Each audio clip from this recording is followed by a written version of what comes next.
Si tu t'entraînes 6, 7 fois semaine, tu accumules au-delà de 15 à 20 000 pas par jour, tu risques de perdre du gras, right? Pas vraiment. Puis aujourd'hui, je vais t'expliquer pourquoi, même si tu abuses, entre guillemets, de tes steps, ta dépense énergétique et tes workouts, ça ne t'amènera pas plus de résultats. Pour ceux qui ne me connaissent pas, mon nom c'est Hugo Lecavalier, je suis propriétaire d'HL Performance, une compagnie de coaching sur la Rive-Nord de Montréal qui se spécialise dans le power building, donc la prise de masse et devenir fort forte simultanément. Je parlais avec une de mes coachs cette semaine, puis elle me disait « Ah, j'ai une de mes clientes que je ne comprends pas, son poids, il monte, puis elle est en perte de gras, puis pourtant, elle fait vraiment comme tout ce qui pourrait être bon pour perdre du gras. » J'étais comme « OK, c'est probably peut-être qu'elle prend du muscle, c'est quelque chose qui peut arriver. » Fait que j'étais comme, tu sais, ses calories sont autour de combien? Ah, 1500. OK, fait que, tu sais, elle pourrait prendre du muscle à 1500. C'est pas, ça ressemble à quoi? Ah, 20 000. 20 000. 20 000 pas, c'était par rapport à sa job là, qu'elle faisait ça. Là. Elle ne marchait pas elle-même volontairement à 20 000 pas par jour. Parce qu'elle va passer sa journée à faire ça. Là, mais fait que là, j'étais comme, c'est impossible. Si tu manges 1500 calories, tu fais 20 000 pas par jour, il y a de quoi à quelque part qui nous échappe parce que c'est supposé descendre son poids. Parce que, si vous n'avez pas déjà écouté la vidéo sur comment brûler 500 calories de plus, je disais que 10 000 pas par jour, c'était 500 calories de brûler. Fait que si tu en fais 20 000, c'est comme si tu brûlerais 1000 calories d'over dans ta journée. Mais mettons une fille de, je sais pas, son métabolisme de base serait à 1300, 1400, ajoute un 1000 calories de brûlé, ça fait 2003, 2004, tu es à 1500 calories. Il y a un range qui est supposé dropper, puis son poids, il ne drop pas. Elle a comme pris 400 livres depuis le début. Fait que, à quelque part, il y a quelque chose qui nous échappe. Et là, c'est à ce moment-là que j'étais comme, bon, on va aller regarder son check-in ensemble. Son check-in, pour ceux qui ne savent pas c'est quoi, on a ça avec nos clients à l'interne. C'est un fichier Excel qui remplissent à tous les dimanches. Fait qu'il y a combien de workouts ils ont fait. Ils ont-tu bien dormi? Combien d'heures ils ont dormi? T'as-tu triché? Qu'est-ce que t'as mangé? T'as-tu des ballonnements? Comme sur toutes les satisfaire, t'as plein de questions. Il faut que tu remplisses ça à chaque dimanche. Ton coach t'écrit le lundi pour checker ça avec toi. Fait que, j'étais comme, allons-y, on va aller voir son check-in ensemble. Puis il y a beaucoup de choses qui ont flagué puis que vous allez comprendre pourquoi ça ne descend pas, ultimement. Première chose, dans sa dernière semaine, elle avait pris comme 2 livres. Ça peut arriver, je ne sais jamais, triche, whatever. First, elle s'entraîne 7 fois par semaine. Pas tout le temps, mais mettons, dans la dernière semaine, c'était du 7 fois semaine. Déjà là, comme moi, j'avais un flag.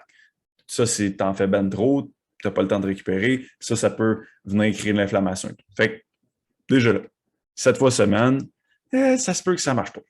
Point numéro 2, elle fait 22 000 pas par jour. Okay? Donc, tu t'entraînes 7 fois par semaine, tu fais 22 000 pas par jour. C'est du stock en tabarouette au niveau dépenses énergétiques. Et si vous ne m'avez pas déjà entendu parler de stress interne, okay, c'est tout ce qui fait augmenter votre hormone de stress, cortisol, que vous avez le contrôle. Fait que de l'entraînement, de la caféine, la drogue, l'alcool, le nombre d'activités physiques que tu fais. Pas que c'est néfaste, mais si ça c'est trop haut, là, tu viens avoir des effets néfastes. Puis c'est un peu ça qui se produit. Là, on est en train de voir le pattern. 7 fois semaine de training, 22 000 pas, ish, 20 000 autour de ça. Commence à en faire beaucoup de stress interne. Autre point, sommeil, dormait 4, 5 heures, 6. Stress interne ultra haut, parce que quand tu dors moins, le cortisol est plus haut, tu récupères moins bien. Si tu récupères moins bien, un peu plus d'inflammation.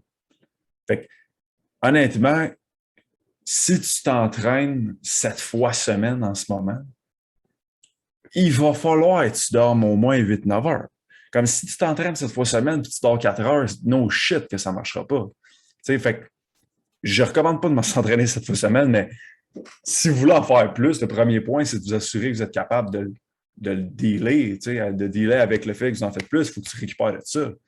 Puis là, on a un autre flag dans tout ça qui est, bon, ben clairement, elle en fait beaucoup, mais sa récupération est vraiment pas bonne, vu qu'elle dort pas ça. Fait que ça, c'est le troisième point qui m'a flagué. Et le quatrième point, c'était que la personne buvait du café en soirée. Donc, ce que ça fait, c'est que ça nuit à ton sommeil. Puis là, tu dois te dire, il y en a qui doivent dire oui, je le sais, mais il y en a d'autres qui vont dire, ah, moi, j'ai pas de la misère à m'endormir, ça ne m'affecte pas. Ça n'a pas rapport. Ça se peut que tu n'aies pas de la misère à t'endormir, mais si on testerait ton sommeil quand tu prends ton café et que tu ne le prends pas, tu vas aller pas mal moins profond dans ton sommeil. Donc, tu récupères pas mal moins bien que tu sois habitué à boire du café ou pas. Okay? Fait qu'on a café, sommeil, beaucoup de steps, donc de dépenses énergétiques, énormément de training. Fait que c'est pour ça que ça descend pas. C'est parce qu'elle en fait trop, son stress interne il est ben trop haut, elle prend de l'inflammation. Oui, elle peut prendre un peu de masse musculaire, parce qu'elle met quand même un certain stress sur son corps. Elle va peut-être en prendre un peu. Elle en prendrait pas mal plus si elle optimisait sa récupération. Parce que live, c'est comme, elle a bien beau mettre ultra de stress, c'est pas capable de récupérer de ça. C'est comme, elle va avoir juste une micro-partie des résultats qu'elle veut, ultimement. Okay? Donc, la leçon à tirer de tout ça, c'est que oui, si tu es vraiment motivé, tu veux gagner de la masse, perdre du gras, performer, c'est bon d'y aller comme hey, moi, je suis all-in, let's go, mais il faut que tu sois conscient que comme si tu en fais trop, ça revient de l'autre bord. Okay? Fait que là, tu peux te dire, bon, je comprends, je veux pas en faire trop, mais c'est quoi il faut que je fasse ultimement? Okay? Fait que moi, ce que je vais recommander, un 4 à 5 fois semaine de training maximum. Si tu me dis à 4-5 fois, je suis pas assez brûlé, c'est parce que tu t'entraînes pas assez fort. Honnêtement, comme des athlètes de haut niveau, ça s'entraîne pas 7 fois semaine. Puis si jamais ça s'entraînerait 7 fois semaine, ça dort 9 heures par jour, ça fait rien dans leur journée, ça travaille pas, ça n'a pas de job, ça n'a pas des enfants, ça n'a pas de stress d'école. Okay? Fait que, il y a ça aussi à prendre en considération. Fait que, premièrement, 4 à 5 fois semaine de workout.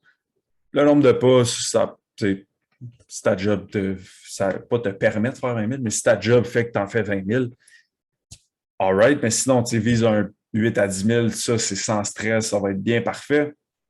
Minimum 7 heures de sommeil par nuit, très constant, que ce soit toujours 7 heures, que ce soit pas 4, 5, 6, 7, 8, 9, 10, whatever, puis que ça se promène de même. Puis, tu sais, il avait déjà fait une étude à regarder, c'était avec des joueurs de basket, leur performance, si il y avait un groupe qui dormait 8 heures, un groupe qui dormait 9 heures, puis on checké la différence entre les performances, puis ceux qui dormaient 9, il y avait des meilleures performances. Fait que, est-ce que, tu sais, imagine entre 6 heures de sommeil puis 8 heures, ou 6 heures puis 9 heures, 5 heures puis 7 heures, à quel point le range y est énorme de performance que tu peux aller chercher. L'affaire, c'est que si tu es en prise de masse, tu veux performer dans le gym. C'est ça qui va faire que tu vas prendre la masse. Mais clairement, si tu dors pas assez, tes performances vont pas être bonnes, puis tu ne prendras pas de masse, ou tu vas peut-être même en perdre, surtout si tu en perds de gras, si tes performances ne restent pas sur la coche dans le gym, ça se peut que tu perdes de la masse musculaire.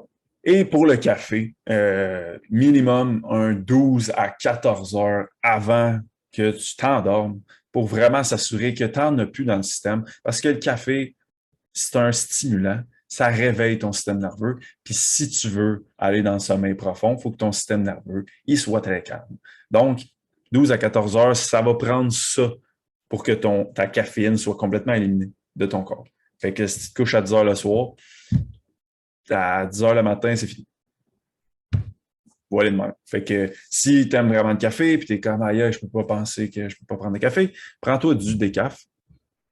Puis si tu es comme hey, impossible que je fonctionne sans café, ben c'est un peu pour ça qu'il faut t'arrêter de prendre du café en soirée, parce que ton sommeil, c'est de la merde, puis tu n'es pas capable de fonctionner le reste de la journée, le lendemain. Fait que tu te dis, ben, il faudrait que je prenne un café, puis là, ton cercle vicieux, il continue. Okay? Fait que 12 à 14 heures, café ou caféine, pré-workout, whatever, avant de te coucher, autre step pour ne pas en faire trop. Fait que, petit recap, tu t'entraînes 4-5 fois semaine, 10 000 pas par jour, ish, autour de ça, tu dors minimum ton 7 heures, tu as ton café, maximum 12 heures avant de te coucher. Honnêtement, il n'y a pas de danger que tu en fasses trop. Puis c'est exactement ça qu'il faut que tu fasses si tu veux des résultats.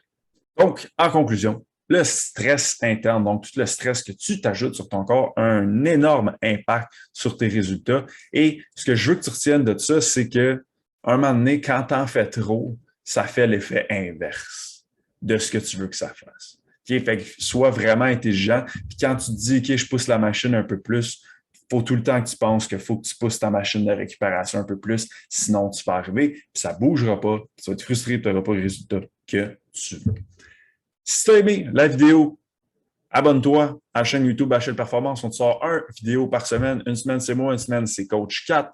Et en même temps, on sort des vidéos de démo d'exercices. Donc, merci de m'avoir écouté et nous, on se voit dans un prochain vidéo. Ben,